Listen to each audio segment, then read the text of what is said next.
Hello and welcome back to another session on women's writing. We'll begin the new section, Girls, by Mrinal Pandey. Now, Mrinal Pandey was born in 1946. She was the editor of Saptik Hindustan, which is the Hindi edition of the leading newspaper of the Hindustan Times. She is a journalist and has published several collections of short stories as well as plays and novels. Now let's move on to the story itself. There is a ritual that takes place at the end of the story. It is about, or it takes place on the Ashtami day of the Hindu calendar. In this ceremony, young girls are worshipped as the living incarnations of Devi or the divine feminine principle. What happens here is a spot or a tikka of red powder is put on the girl's forehead, and the Aarti ceremony is done by waving the sacred flame around their faces. After that, they are served prasad for the devotees that have come. They are served prasad, and especially for all the women who participated. Now, this story is told from the viewpoint of an 8-year-old girl and highlights how Indian society takes women for granted and the conditions they have to accept. It is a secondary role that they are given a secondary role in the family. It also shows that many a times women themselves are the ones who consider women inferior. So the problem lies in a patriarchal society. We can't simply pinpoint and say that the problem lies with the men alone. Of course, they are the ones who make us feel inferior, and they would definitely want to subjugate us. But it is the women are also a participant here, because women, they themselves give or pass this ritual of subjugation to the next generation. They condition women, or they condition their daughters as to bend towards, or bend to the, or bow or bend to the wills of the men. In the story, the narrator's father has been shown as a kind man, but again, he's nothing more or nothing much is spoken about him. But there are a lot of things that arises, or a lot of questions that arises here, because the narrator is fond of her father,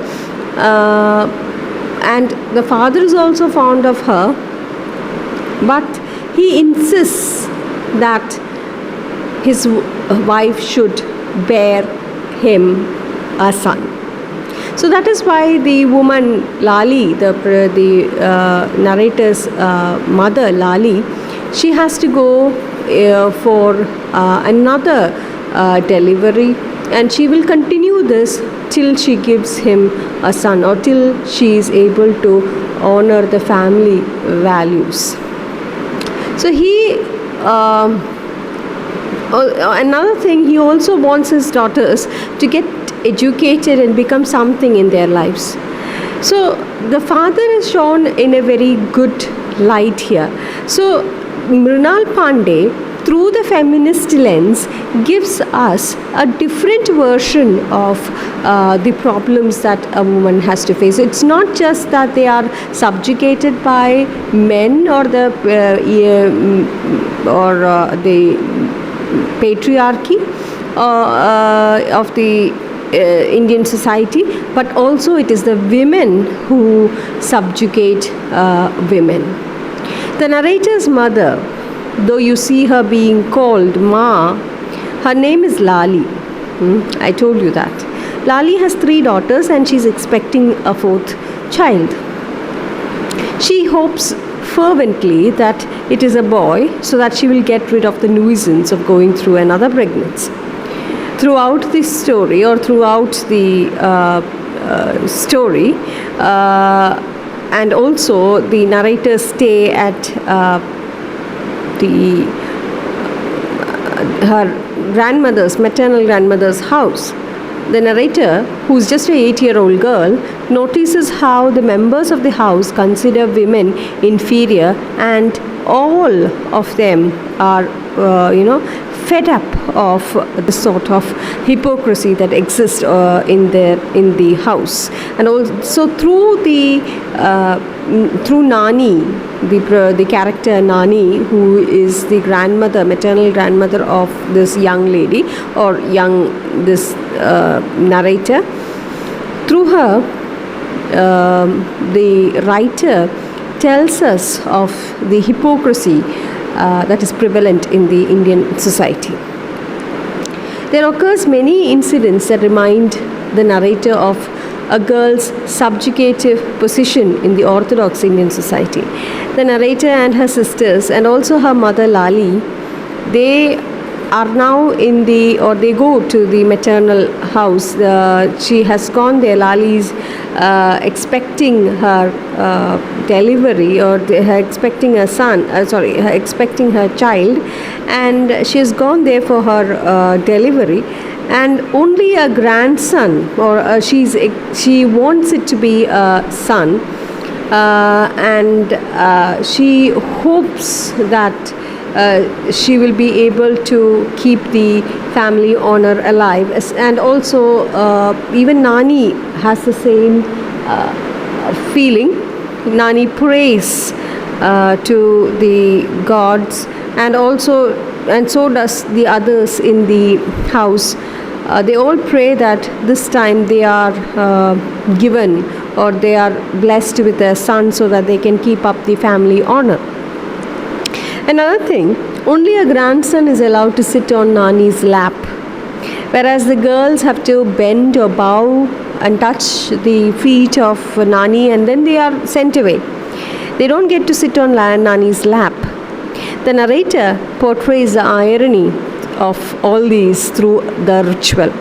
Nani and all the other elders of the house pray to the family goddess that the unborn baby be a son.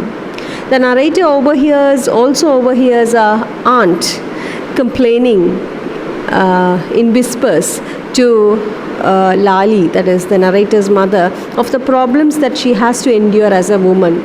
Such incidents leave a lasting impact on the already insecure mind of the narrator. Being a woman, being a girl, if this is the case, what shall it be in future? So it leaves the child very insecure. It leaves a lasting impact, or lasting impact on the child. She wants to know why the elders consider women and girls to be inferior. Her innocent curiosity angers her mother, and also Nani and others are also irritated by the narrator's curiosity. Lakshmi, the narrator's elder sister, advises her not to ask such questions to the elders. Later, a ritual is introduced, which I told you in the beginning. It is where a Kanyakumari, or a young girl or young girls are worshipped as goddesses. So this is the irony that I was speaking about. So the narrator or the writer Mrunal Pandey, by bringing in this ritual through the narrator, presents to us an irony or a contrast here.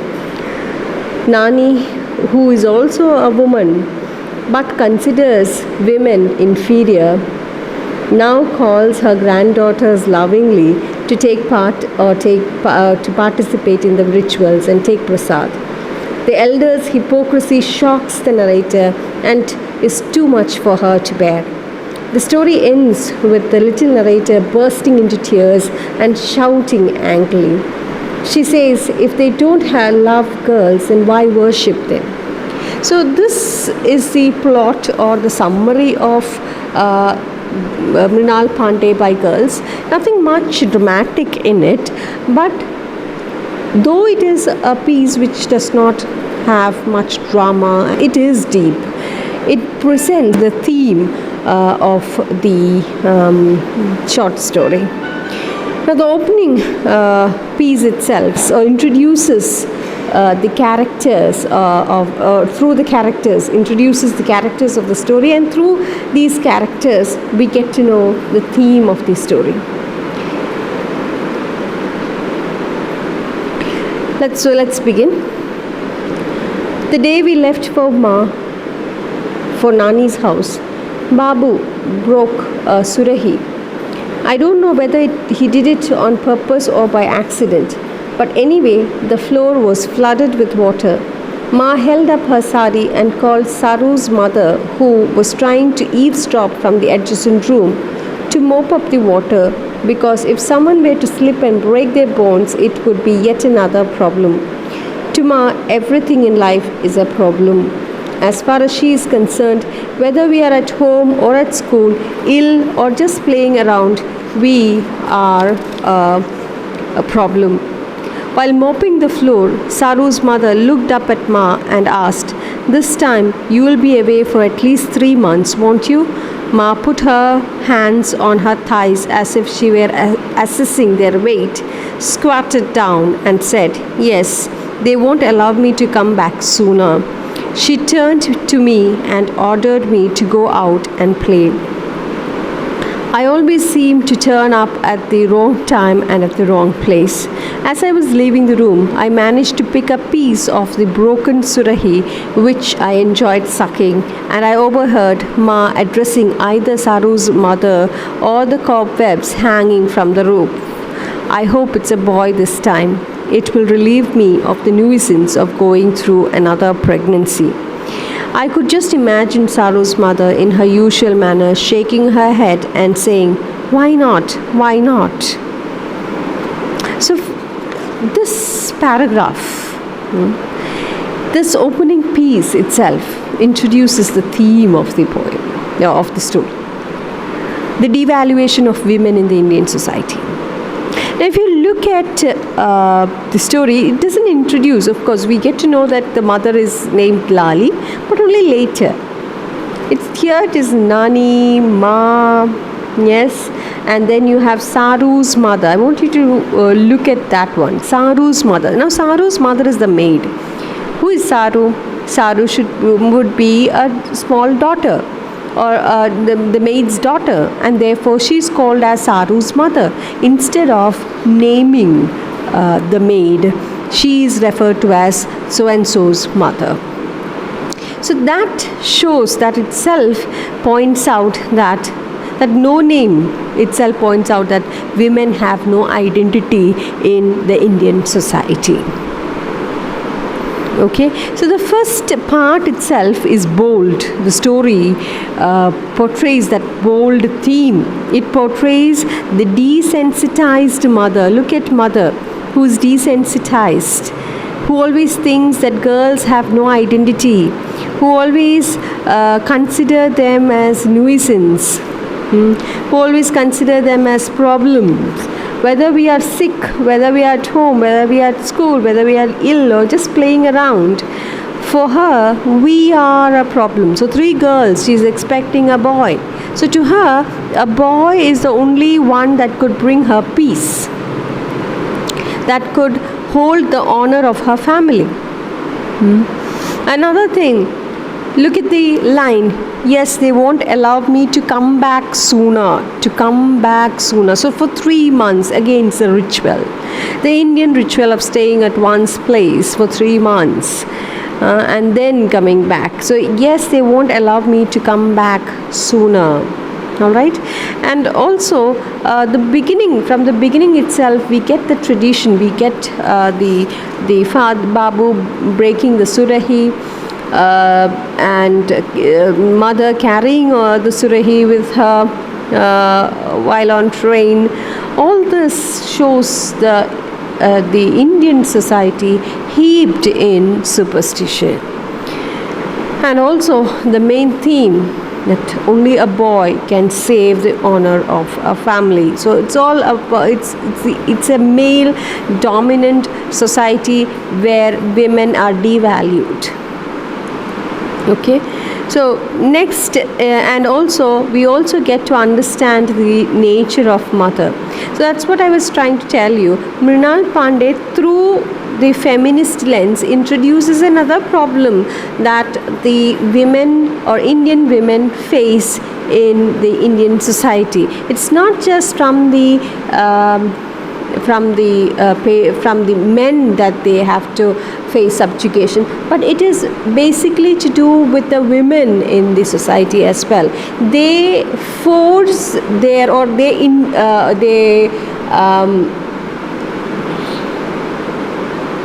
there is an interpellation happening.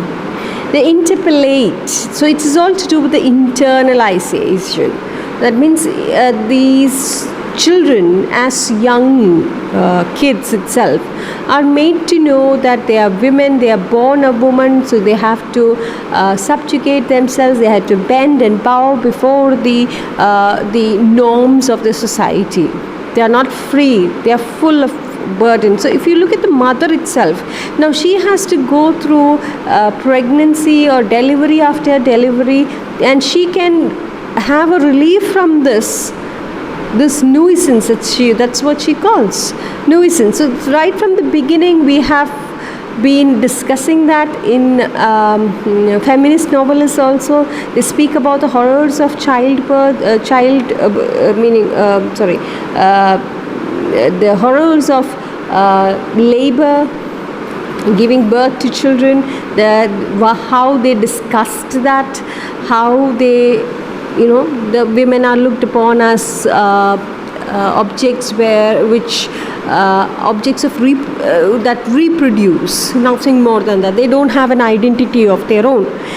All right. So through this woman, the narrator's mother, we get to see that here in the Indian society, not just that they have devalued, not just that they are subjugated or inferior, but also they have an important duty towards the society, and that is to give their family a son.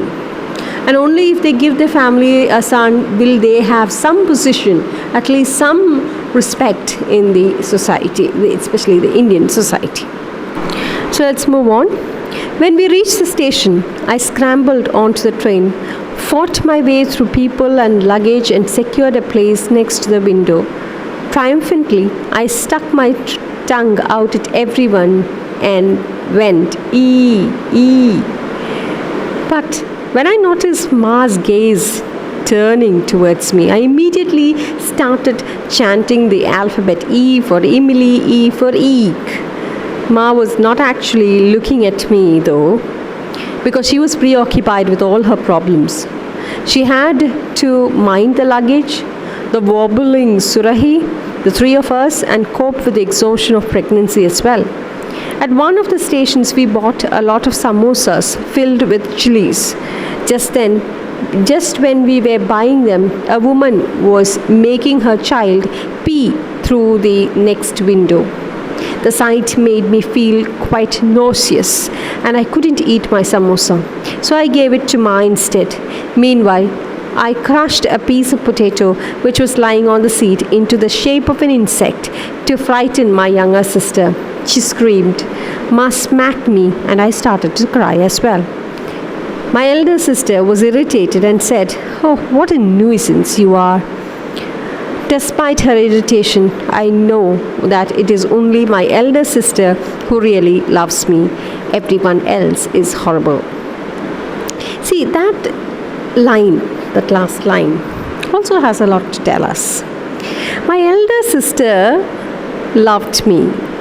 Why do you think she says that? I know that only my elder sister loves me. Of course, that is what every child would say when they are having a fight, and when everybody corners, you get, even if your elder sister is actually your enemy, you would find at some time you will find that she's your best friend and she's the only person who would love you. But here it has a deeper sense, I feel. It is because the elder sister also has been feeling or has been going through these these feeling of being unseen, girls being unseen, meaning they do not have any value at all. They are seen as inferior creatures. So the elder sister, now who is mature enough to understand this world and its functioning and the hypocrisy of the Indian society, and the narrator who is still too young to understand or grasp what is going on, is perhaps siding her or giving her or trying to be more, a responsible sister. So that word, if you look at the last line, it shows the growing up. Now here, this younger sister also will go through this transition that the elder sister has gone through once. The elder sister also, when she was just an 8-year-old child, would have not understood why the world or why others behave like this towards her. But soon, now that she's grown up and she's matured, she understands. Likewise, the younger one, or the middle one, is not the younger one, the middle one. There are 3 daughters. The elder is Lakshmi. The younger one is a narrator. So the second one is a narrator, and she also has a younger sister. So the narrator will also be undergoing this transition. She will soon understand the world. As we move on, she will be explaining or advising her sister, the narrator, that she must not meddle in the elders' talk, because the elders are like that. They do not understand. So from that we understand that she is now matured, and our narrator also will go through this transition. Okay, so this second paragraph introduces us to the railway station, and they are on their way, or they are about to travel to the Nani's place, the maternal grandmother, Lali's mother, that is. And it brings out, or see how Mrinal Pandey beautifully portrays through various images, portrays the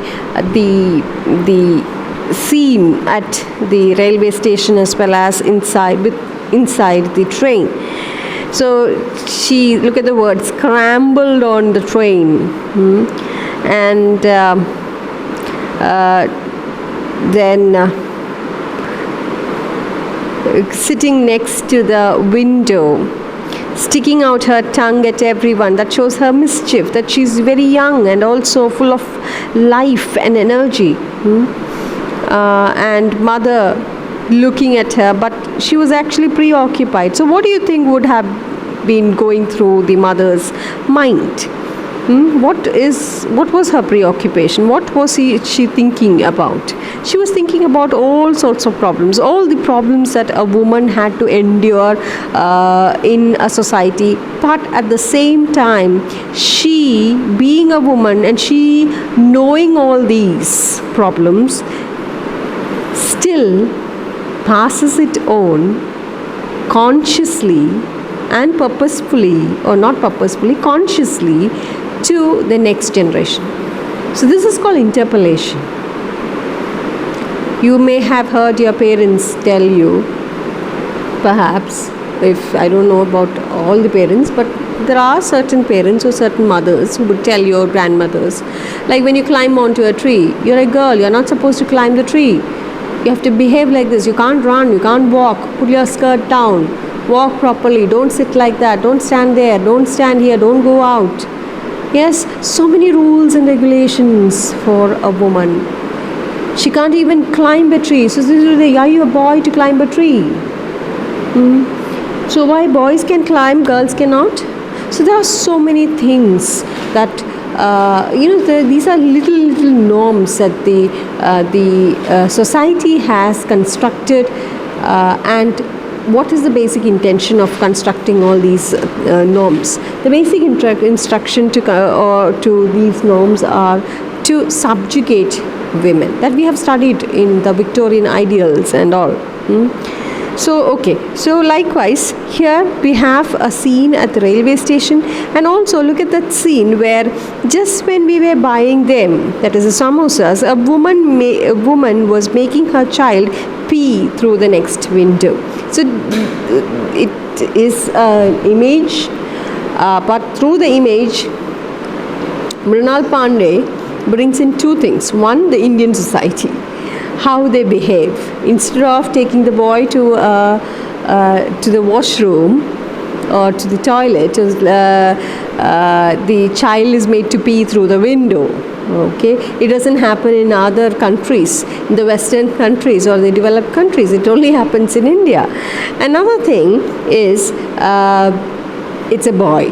Again, see, here, if you look at this story, you will find only few people, few men in this story. One is Babu.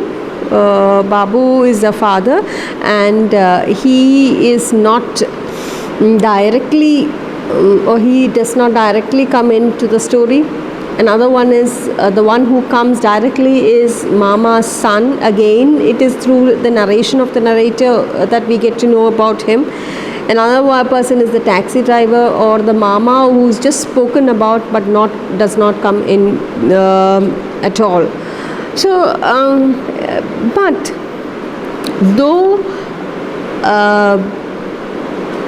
the short story introduces these male characters, or it is speaking against the male characters, or it is speaking against the male society, male dominant society, the story does not bring in too many, or she doesn't bring in many men.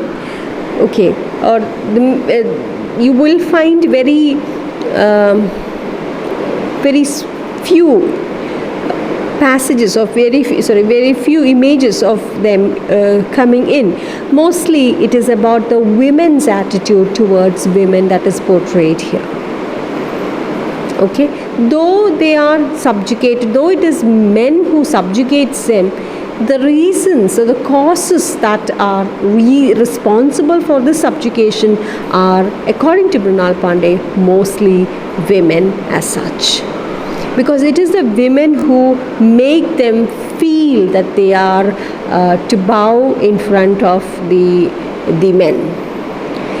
It is they who consider them or willfully take on this subjugation.